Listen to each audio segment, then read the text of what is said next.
టైంలో నష్టం జరిగిన, పశువులు ఏమైనా చనిపోయినా, ఇంకో పక్కన హార్టికల్చర్లో దెబ్బతిన్నా, ఇండ్లు ఏదైనా నష్టపోయినా, లేకపోతే మీకు ఏ నష్టపరిహారం జరిగినా నామ్స్ ఉన్నాయి. అవన్నీ కూడా రివైజ్ చేసి నేను పంపిస్తాను. వరికి మాత్రం 10,000 రూపాయలు ఎకరాకి ఇవ్వడం ఈరోజు ఇక్కడికి వచ్చారని నిర్ణయం చేసుకున్నాను. ఎక్కువ నష్టపోయింది రైతులే నష్టపోయారు, అది కూడా ఇస్తా. అది కాకుండా ఈ జిల్లాలో ఇప్పుడే కాదు, తమ్మిలేరు, ఇంకొక పక్కన ఎర్ర కాలువ, ఈ రెండు ఎప్పుడు మనకి ఇబ్బంది కలిగిస్తున్నాయి. అదే మరిగా ఉప్పిటేరైతే ఎప్పటి నుంచో కోరుకుంది రెగ్యులేటర్ కూడా కట్టాలని. దానికి కూడా మనం సీరియస్గా ఆలోచించుకొని తప్పకుండా ఇక్కడే రామానాయుడు గారు ఉన్నారు మంత్రిగా.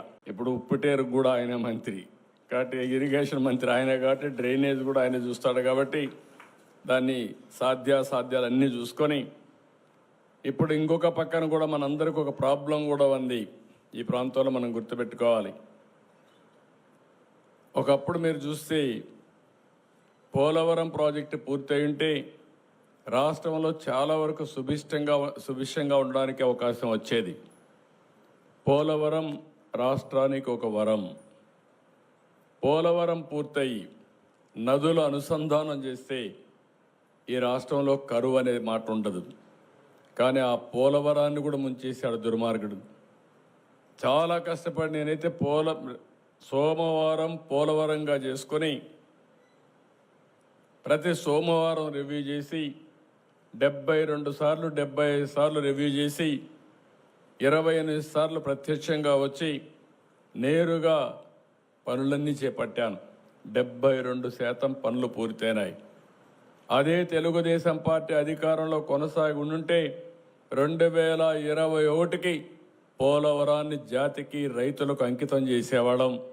అలాంటిది డిలే అయిపోయింది. డయాఫామ్ వాల్ గోదావరిలో కలిపేశాడు. ఇంకో పక్కన పనులన్నీ ఆగిపోయినాయి. ఏదేమైనా పోలవరాన్ని పూర్తి చేసే బాధ్యత నేను ముఖ్యమంత్రి అవుతానే ఢిల్లీకి వెళ్ళి ఢిల్లీ పెద్దల్ని మెప్పించి 12,000 కోట్ల రూపాయలు శాంక్షన్ చేయించి ఇప్పుడు మొన్నే మీరు చూస్తే బడ్జెట్లో కూడా పెట్టి క్యాబినెట్లో కూడా పెట్టి డబ్బులు ఇచ్చారు. తొందరలోనే పోలవరం పనులు మళ్ళీ ట్రాక్లో పెడతాం, పూర్తి అవుతుంది. దీనివల్ల చింతలపూడి ఇలాంటి లిఫ్ట్ ఇరిగేషన్ని పూర్తి చేసి ఈ 2 జిల్లాల్లో ప్రతి ఒక్క ఎకరాకు నీళ్లు ఇచ్చే అవకాశం వస్తుంది. ఇంకొక విషయం కూడా మీరు గుర్తుపెట్టుకోవాల్సింది, మనకెప్పుడు వరదలు వస్తాయి, తుఫాన్లు ఉంటాయి. కానీ ఇలాంటి తుఫాన్లు వచ్చినప్పుడు, వరదలు వచ్చినప్పుడు జాగ్రత్తగా ఉండడం మనందరి బాధ్యత. డ్రైన్స్ అన్నీ ప్రాపర్గా ఉండాలి. ఎక్కడ వర్షం పడినా దాన్ని పర్యవేక్షించే వ్యవస్థ సక్రమంగా ఉండాలి. ఇప్పుడు డ్రోన్స్ వచ్చాయి. ఇప్పుడే ఒక చిన్న ఎగ్జాంపుల్ చూపించారు. ఎవరైనా వాటర్లో చిక్కుంటే ఒకప్పుడు నేరుగా హెలికాప్టర్ పంపించి తెప్పించేవాళ్ళం, తీసుకొచ్చేవాళ్ళం, వాళ్ళని రక్షించేవాళ్ళం. ఈరోజు డ్రోన్ పంపిస్తే వాళ్ళు ఈజీగా బయట వచ్చే పరిస్థితి కూడా వస్తూ ఉంది. టెక్నాలజీలో పెను మార్పులు వచ్చాయి.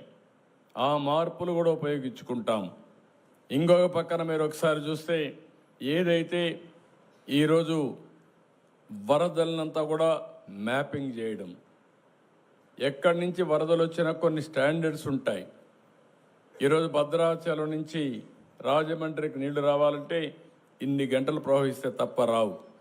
అలాంటివి వచ్చినప్పుడు తగిన జాగ్రత్తలు ఏం తీసుకోవాలో అవన్నీ కూడా తీసుకుని, ఎక్కడ కూడా వరదలు వచ్చినప్పుడు జాగ్రత్తలు ఏం తీసుకోవాలో అవన్నీ కూడా చేయాల్సిన అవసరం ఉంది. నేను నిన్నే చూశాను, రఘురామకృష్ణరాజు గారు ఎమ్మెల్యే అయిన తర్వాత బ్రహ్మాండంగా డ్రైన్స్ అన్నీ కూడా ప్రజలందరినీ చైతన్యపరిచి వాళ్ళ దగ్గర